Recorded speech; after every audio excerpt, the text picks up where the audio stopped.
ଆଜି ଥିଲା ପ୍ରଥମ ରଜ ତ ସକାଳୁ ସକାଳୁ ମୋ ବୋଉ ଏପଟେ ଚକୁଳି ପିଠା କରିବାରେ ଲାଗି ପଡ଼ିଥିଲା। ଆଉ ତାପରେ ମୋତେ ଭୋକ ଲାଗିଥିବାରୁ ଚକୁଳି ପିଠା ସହିତ ମିଠା ଲଗେଇକି ମୁଁ ପୁରା ଖାଇ ପକାଇଥିଲି।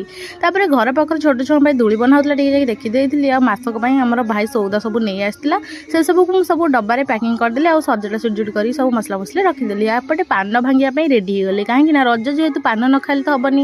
ହେଲେ ନର୍ମାଲ ଡେରେ ବି ଆମ ଘରେ ସାଧା ପାନ ବନାଯାଏ, କିନ୍ତୁ ଯେହେତୁ ରଜ ସେଥିପାଇଁ ଟିକେ ଅଧିକ ବନାଇବା ପାଇଁ ପଡ଼ିବ, କାହିଁକିନା ସମସ୍ତଙ୍କୁ ବି ଦେବୁ ନା ପାନ ଖାଇବା ପାଇଁ। ତ ଏଠି ମୁଁ ପାନ ଭାଙ୍ଗିଦେଲି, ଭାବୁଛି ଆଗକୁ ଗୋଟେ ଦୋକାନ ଦେବି। ପ୍ରଥମେ ବାପାଙ୍କୁ ଗୋଟିଏ ପାନ ଭାଙ୍ଗିକି ଦେଇଦେଇଥିଲି, ଆଉ ତାପରେ ଆଉ ଗୋଟେ ପାନ ଭାଙ୍ଗିକି ବୋଉକୁ ଦେଇଦେଲି, କାହିଁକିନା ସେ ସାଇଡ଼୍ରେ ବସିଥିଲା। ଆଉ ମୁଁ ଏତେ ସାରା ପାନ ଭାଙ୍ଗି ନିଜେ ପାନ ଖଣ୍ଡିଏ ଖାଇଦେଲି, ଆଉ ତାପରେ ନେଇକି ସମସ୍ତଙ୍କୁ ବଣ୍ଟା ବଣ୍ଟି କରିଦେଲି। ଆଉ ମୋ ଭାଇମାନେ ଦେଖନ୍ତୁ ଖରାରେ ଆମ ପାଇଁ ଦୋଳି କରିବା ପାଇଁ କେତେ କଷ୍ଟ କରୁଛନ୍ତି। ଫାଇନାଲି ଆମ ଦୋଳି ସେମାନେ ବନେଇ ସଜାସଜି ବି କରିଦେଲେ। ଆଉ ଏପଟେ ସାନ ଭାଇ ତାର ବ୍ରାହ୍ମଣ ସାଜି ପୂଜା କରୁଛି, ଆଉ ଆମକୁ କହୁଛି 500-1 ଟଙ୍କା ନଦେଲେ ତମ ଦୋଳି ଛିଡ଼ିଯିବ। ଆଜିର ଭିଡ଼ିଓ ସାଙ୍ଗମାନେ ଏମିତି ଥିଲା। ଭିଡ଼ିଓ ଭଲ ଲାଗିଥିଲେ ସବସ୍କ୍ରାଇବ୍ ନିଶ୍ଚିନ୍ତ କରନ୍ତୁ।